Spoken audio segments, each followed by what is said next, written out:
saber cuáles son las medidas, cuáles son las mejores medidas que pueden tomar. Vamos a entrar en contacto con el doctor Manuel Acuña Toba. Él es cirujano oncólogo y pues nos va a aclarar todas las dudas que tenemos al respecto. Doctor, muchas gracias. Muy buenas tardes. Hola, hola Adriana, ¿cómo estás? Buenas tardes. Un gusto a platicar contigo. Le agradecemos mucho que nos dé esta entrevista, doctor.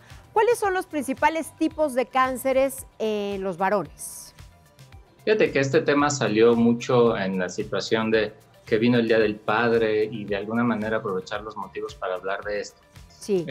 Yo platicando con mis pacientes y en general con las personas alrededor de nosotros, es que se hace mucha promoción acerca de la prevención y diagnóstico oportuno en el cáncer en la mujer, que está perfectamente bien, pero a veces no es tan abierta esta promoción en la cuestión del hombre. Los cánceres más frecuentes del hombre vienen desde el cáncer de testículo en jóvenes, en pacientes entre 15 a los 25 años. En etapas de adulto joven viene el cáncer de colon, el cáncer de estómago, que se presenta en edades mucho más tempranas en los hombres. Y ya en el adulto mayor, pues como sabemos, el cáncer de próstata representa una cuarta parte del total de los cánceres en el hombre. Entonces, debido a esta información que generalmente durante las etapas que va avanzando y va creciendo el varón, pues se puede presentar con diferentes enfermedades. Entonces, el hablar de estos cánceres más frecuentes tiene que ir muy de la mano con la edad. Por supuesto. Tengo entendido, doctor, que el cáncer de pulmón es la causa más frecuente de mortalidad entre los hombres. ¿Esto es cierto? Lamentablemente sí, porque... y es la razón de este tema.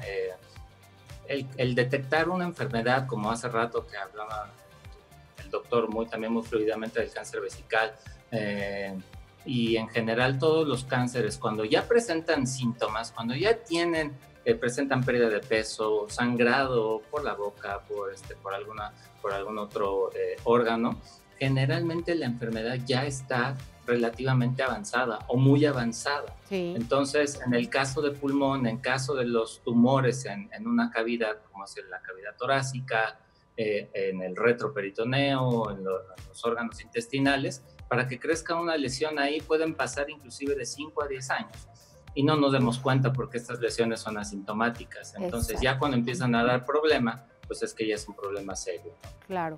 ¿Qué nos puede decir del cáncer de testículo, por ejemplo?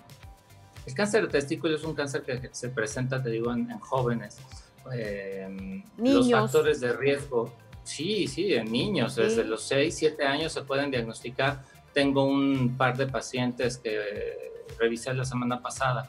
Un hermano tuvo cáncer de testículo hace un año y la semana pasada operé al otro hermano también con cáncer de testículo. Entonces, uno tenía 15 años, el otro 25, pero puede presentarse desde edades muy tempranas. Claro. Y los factores de riesgo, aunque son muy vagos, uno que es muy fuerte es la relación heredofamiliar entre hermanos, tíos y primos. Es un cáncer que es muy tratable si se detecta a tiempo, como todos, pero en general pues está en una zona que se revisa por el pediatra o por la mamá o por el papá y entonces se dan cuenta que hay una normalidad en un testículo a diferencia del otro. Podríamos decir, doctor, que el cáncer testicular no es un cáncer tan agresivo si es detectado a tiempo, como usted menciona.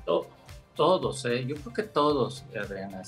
Cáncer de testículo, muchas veces la resección del tejido testicular es más que suficiente como tratamiento para pacientes que se detectan en etapas tempranas. Una orquiectomía, este tipo de cirugías, es ambulatoria, uno lo hace en 20 a 25 minutos. Entonces puede ser tan sencillo como una cirugía de media hora o tan agresivo pacientes que reciben radioterapia, que reciben quimioterapia, porque la enfermedad pues ya avanzó.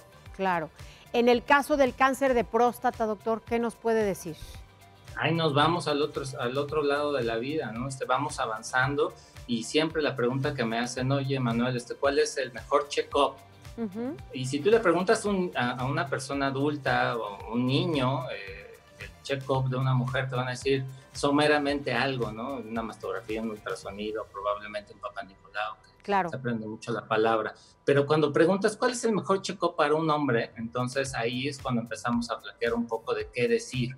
Y la respuesta más cercana es, tiene que ver con 3 factores muy importantes. Uno, sí los heredos familiares, sí tuvo cáncer de colon papá, mamá, hermanos, etcétera.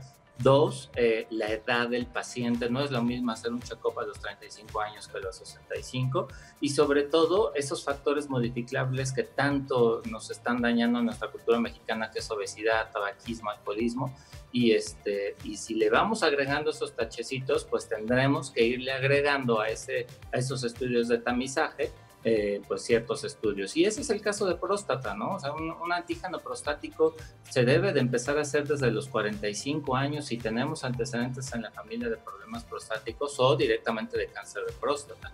Claro. Los marcadores tumorales en sangre son muy buenas herramientas para ir censando cómo están las cosas, y siempre yo les digo a los pacientes que son como el foquito del engine en el coche, o sea, se prende y prenden las alarmas, ¿no? Dices, no sé qué sea, pero algo está mal en el coche, y más o menos así son los marcadores tumorales. Definitivamente, doctor. Y bueno, pues haciendo hincapié a lo que usted está mencionando y complementándolo, ¿cada cuánto tiempo un hombre, un varón, debe de realizarse chequeos, debe de acudir al médico, aunque no tenga ningún síntoma?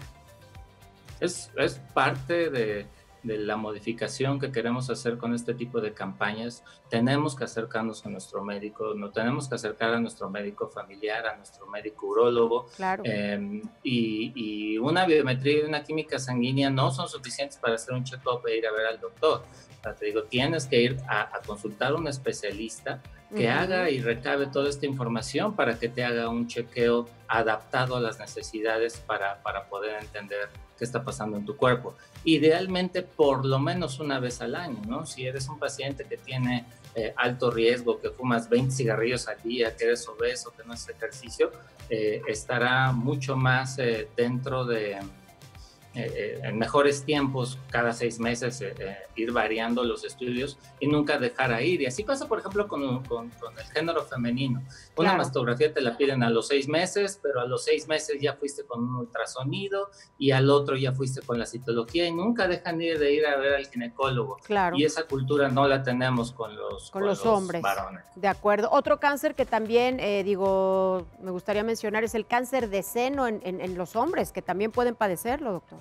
Por supuesto, aunque se dice que es el 1% del total del cáncer de seno, las estadísticas no las conocemos muy bien en México. Lo que sí sabemos es que cuando se presenta, se prenden muchas alarmas. Primero porque generalmente en el cáncer en el hombre es más agresivo, se presenta a todas las edades, se puede presentar inclusive desde los 35 años, y forma parte de los criterios mayores para cáncer hereditario mamario. Entonces, no nada más involucra al hombre, involucra a sus hijas, a sus hermanas, a su mamá, a su abuela, y es por eso que es tan importante acudir con un especialista y que te revise, ¿no? Claro. Cáncer de tiroides, cáncer de piel, nos exponemos mucho al sol, la gente trabaja mucho en el sol y nunca se revisa la piel o la piel cabelluda. Entonces, desde ahí empieza la exploración en una consulta general del hombre, ¿no? Y que no se queden con la idea, con el estigma, el mito, y obviamente con el rechazo o repudio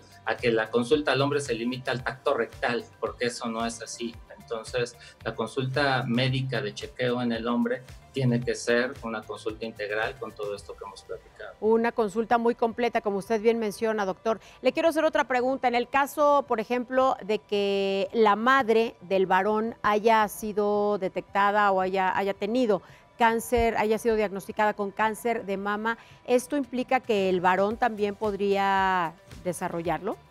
Ahí se invierte un poquito la línea de riesgo.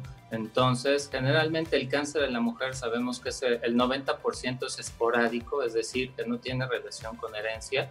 Y bueno, evidentemente toda la familia alrededor se tiene que checar. Vemos muchos casos todos los días que haciendo un escrutinio y exámenes de tamizaje alrededor de la familia siempre se termina encontrando algo. Porque aunque no sean mutaciones puntuales conocidas, sí la combinación de ciertos genes de riesgo pueden dar el riesgo para otros tipos de colon, de cánceres, perdón, como el cáncer de colon, el cáncer de útero, que también está muy en relación con cáncer de mama, el cáncer de pulmón, todos estos que vienen en esta misma cascada de mutaciones de riesgo. A manera de conclusión, doctor, ¿qué les recomienda usted a todos los varones que nos están viendo en estos momentos que no suelen acudir periódicamente a una revisión, a un chequeo médico? Yo creo que tienen que encontrar siempre, y sobre todo como en toda enfermedad, encontrar el médico que mejor se adapte a su forma de ser, pero que siempre sea un médico especialista, que sea un médico que les pueda hacer un check-up personalizado con todas estas características y que no dejen de ir. O sea, todos los hombres que van a nuestra consulta lo vemos desde la punta de la cabeza a la punta de los pies. Definitivamente. Doctor, le agradezco mucho toda esta información de mucho interés, por supuesto, que nos acaba de compartir acerca de los cánceres más comunes o más frecuentes en los hombres. Te agradezco mucho el foro y gracias por la entrevista. Al contrario, gracias a usted.